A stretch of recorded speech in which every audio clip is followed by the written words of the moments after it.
Selamat pagi bosku, jumpa kembali bersama saya Cecilia dari Pilar Mas Investindo Sekuritas.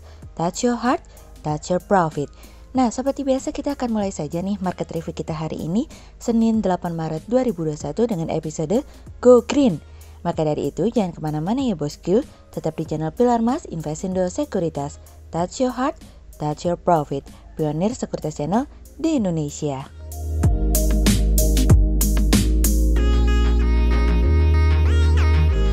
Seperti biasa kita akan mulai dari Global Economics Calendar. Ada berita dari US Change in Non-Farm Payrolls yang naik dari sebelumnya 166k menjadi 379k. Kemudian ada dari US Change in Manufacture Payrolls yang naik dari sebelumnya minus 14k menjadi 21k. Kemudian ada dari US Unemployment Rate yang turun dari sebelumnya 6,3% menjadi 6,2%. Kemudian kita beralih ke Corporate News. Ada berita dari PT Adaro Energi Tbk atau ADRO yang membukukan laba bersih sebesar 146,92 juta US dollar pada akhir tahun 2020. Angka ini turun sekitar 63,86% jika dibandingkan dengan laba bersih sebesar 404,19 juta US dollar pada 2019 dari iqbus.info. Kemudian ada dari PT United Tractors Tbk atau UNTR yang mencatatkan volume penjualan batu bara pada bulan pertama 2021 sebesar 1,61 juta ton dari bisnis.com. Kemudian ada dari PT Ciputra Development Tbk atau CTRA yang menargetkan pendapatan prapenjualan atau marketing sales senilai 5,87 triliun rupiah untuk 2021 dari bisnis.com. Kemudian pada perdagangan hari Jumat tanggal 5 Maret 2021, IHSG ditutup melemah sebesar 82 poin atau 0,51% menjadi 6.258. Sektor pertambangan, infrastruktur, industri dasar, properti, aneka industri, industri konsumsi, perkebunan, perdagangan bergerak negatif dan menjadi kontributor terbesar pada penurunan IHSG kemarin. Sementara investor asing mencatatkan penjualan bersih sebesar 956 miliar rupiah. Kemudian kita akan masuk ke market review kita hari ini. Cerita hari ini akan kita awali dari Go Big. Yap, Go Big. Pada akhirnya nih bosku, sesuai yang diperkirakan kami, stimulus itu berpotensi cair sebelum tanggal 14 Maret 2021, di mana tanggal itu merupakan tanggal terakhir tunjangan pengangguran akan berakhir. Presiden Joe Biden akhirnya mendapatkan restu dari Senat dengan nilai suara 50 banding 49 pada hari Sabtu kemarin, di mana mereka semua meeting maraton selama 25 jam dalam melakukan amandemen suara setelah pada akhirnya Demokrat berhasil menyelesaikan perselisihan antar partai terkait dengan tunjangan pengangguran. Rancangan undang-undang tersebut akan kembali kepada DPR, di mana pemimpin mayoritas Steny Hoever mengatakan bahwa pemungutan suara akan diadakan hari Selasa. Pengesahan rancangan undang-undang terbesar kedua dalam sejarah Amerika ini akan memberikan Joe Biden kemenangan terbesarnya di tahun ini, di mana dia akan segera menyiapkan panggung berikutnya untuk proyek infrastruktur dan rancangan undang-undang pemulihan manufaktur yang Biden inginkan. Stimulus tersebut berpotensi untuk memberikan perawatan kesehatan terbesar sejak undang-undang sebelumnya. Tidak hanya itu saja, stimulus tersebut berpotensi untuk mengentaskan kemiskinan untuk masyarakat, dan masyarakat yang menganggur akan kembali mendapatkan tunjangan sebesar $1.400. Pemerintah negara bagian dan daerah akan mendapatkan lebih dari $350 miliar terkait dengan bantuan dan sekolah yang akan mendapatkan dana tersebut. Stimulus tersebut juga akan memberikan $300 tambahan per minggu sebagai bantuan terhadap pengangguran hingga tanggal 6 September mendatang. Tentu ini merupakan waktu yang cukup lama bagi para pengangguran untuk mendapatkan kembali pekerjaan di tengah proses pemulihan ekonomi. Tidak hanya itu saja, $160 miliar juga telah dipersiapkan untuk vaksin dan program pengujian virus untuk membantu mengendalikan wabah virus corona. Senat juga akan memberikan bantuan sebesar 800 juta US dollar untuk para tunawisma dengan kategori remaja. Sebagai informasi, stimulus tersebut merupakan yang terbesar setelah bantuan pandemik tahun lalu senilai 2,2 triliun dolar. Perjuangan untuk mendapatkan stimulus juga tidaklah mudah. Negosiasi tersebut hampir berlangsung selama hampir 12 jam hanya untuk mendapatkan stimulus tersebut. Apabila ternyata Senat tidak mendukung rencana tersebut, maka Demokrat siap berjalan sekalipun tanpa dukungan dari Republik. Sebetulnya apa yang disampaikan oleh Republik juga tidak salah, karena mereka mengatakan bahwa stimulus tidaklah harus sebesar itu karena data-data perekonomian mengalami perbaikan. Sebagai informasi nih bosku, defisit anggaran sudah mencapai 2,3 triliun dolar tahun ini, dan adanya stimulus yang sudah disahkan, maka berpotensi akan menambah defisit sebesar 1,2 triliun dolar lagi pada tahun fiskal 2021. Yang menarik dari stimulus tersebut juga karena pemerintah memberikan keringanan pajak sebesar $10.200 dari tunjangan pengangguran tersebut untuk para pekerja yang memiliki penghasilan hingga $150.000 per tahun. Stimulus tersebut akan menjadi sebuah dorongan bahwa proses pemulihan ekonomi tahun ini akan menjadi kenyataan bukan khayalan. Dukungan stimulus ditambah dengan percepat distribusi vaksin akan menjadi dua senjata andalan bagi perekonomian untuk pulih. Sejauh ini penjualan retail pada bulan Januari mengalami kenaikan yang cukup cepat dalam rentang waktu 7 bulan terakhir, ditambah dengan manufaktur Amerika mengalami akselerasi yang lebih cepat dalam kurun waktu 3 bulan terakhir. Mendukung pasar untuk tetap menghijau ibarat kata jadi go green gitu nih bosku.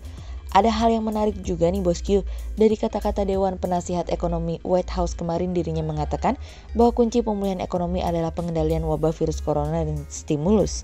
Semua itu akan mempercepat proses pemulihan ekonomi. Pertanyaannya sederhana, sudahkah kita mengendalikan pandemi dengan baik? Kemudian cerita selanjutnya datang dari GoCPO. Pergerakan harga komoditas menjadi perhatian pelaku pasar di mana tren dari permintaan yang mulai pulih sejak semester 2 2020 memberikan dukungan yang cukup kuat terhadap kenaikan dari harga komoditas. Kenaikan pada harga komoditas tentu menjadi trigger positif bagi Indonesia di mana mayoritas ekspor saat ini masih didominasi oleh produk komoditas dan turunannya.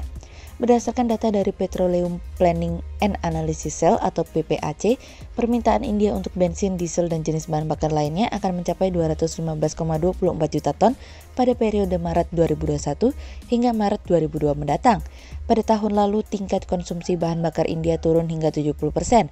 Hal tersebut sejalan dengan kebijakan pengetatan aktivitas masyarakat yang diberlakukan pemerintah, sehingga berdampak pada turunnya kegiatan pemrosesan minyak mentah di India yang ikut menjatuhkan harga minyak global pada tahun lalu.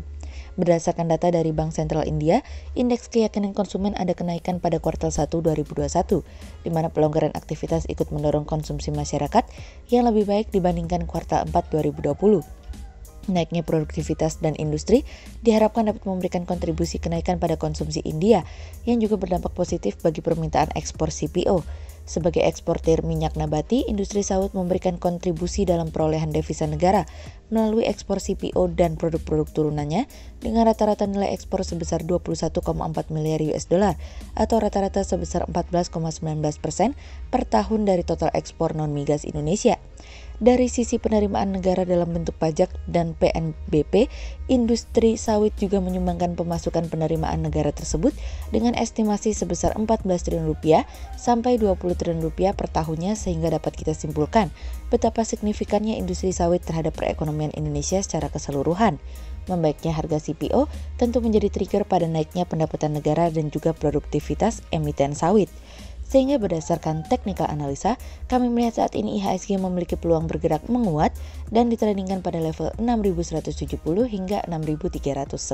Berikut stock watch pilar emas hari ini ya bosku. Yang pertama ada dari RALS, kemudian yang kedua ada dari Java, dan yang ketiga ada dari Mayor. Berikut dua saham yang kami analisa hari ini ya bosku.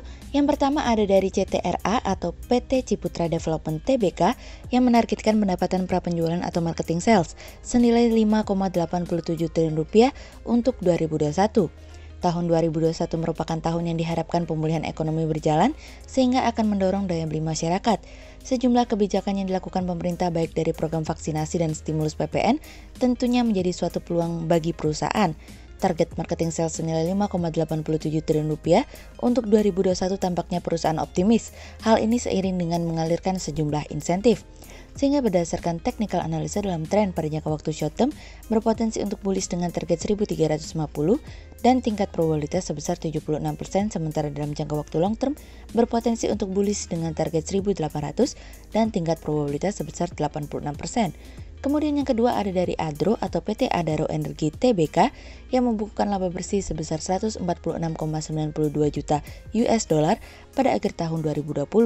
Angka ini turun sekitar 63,86% jika dibandingkan dengan laba bersih sebesar 404,19 juta US dollar pada 2019. Turunnya laba bersih yang dibukukan perusahaan sejalan dengan pendapatan usaha sebesar 2,535 miliar US dollar pada tahun 2020 atau turun 27% dari tahun 2019. Hal itu disebabkan penurunan 18% pada harga jual rata-rata ASP dan penurunan 9% pada volume penjualan. Kemudian Perseroan mencatatkan penurunan 6% pada volume produksi menjadi sebesar 54,53 juta ton atau sedikit lebih tinggi daripada panduan tahun 2020 yang telah direvisi menjadi 52 hingga 54 juta ton. Hal ini tidak terlepas kondisi makro dan industri yang sulit akibat pandemi COVID-19, memberikan tekanan yang besar terhadap permintaan batu bara dan harga batu bara global pada tahun 2020. Sehingga berdasarkan technical analisa dalam tren per jangka waktu short term berpotensi untuk bearish dengan target 1100 dan tingkat probabilitas sebesar 40%. Berikut kami akan menampilkan 40 saham pilihan dari Pilar Mas.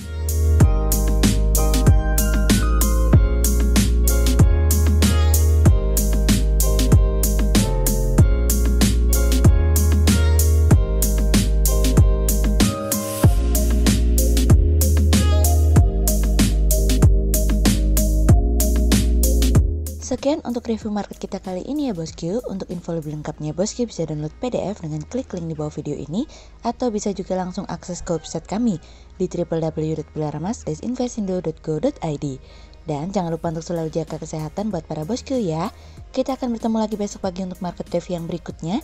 Jadi jangan lupa like, subscribe, dan tonton terus channel Pilar Mas Investindo Sekuritas. Touch your heart, touch your profit. Pionir Sekuritas Channel di Indonesia.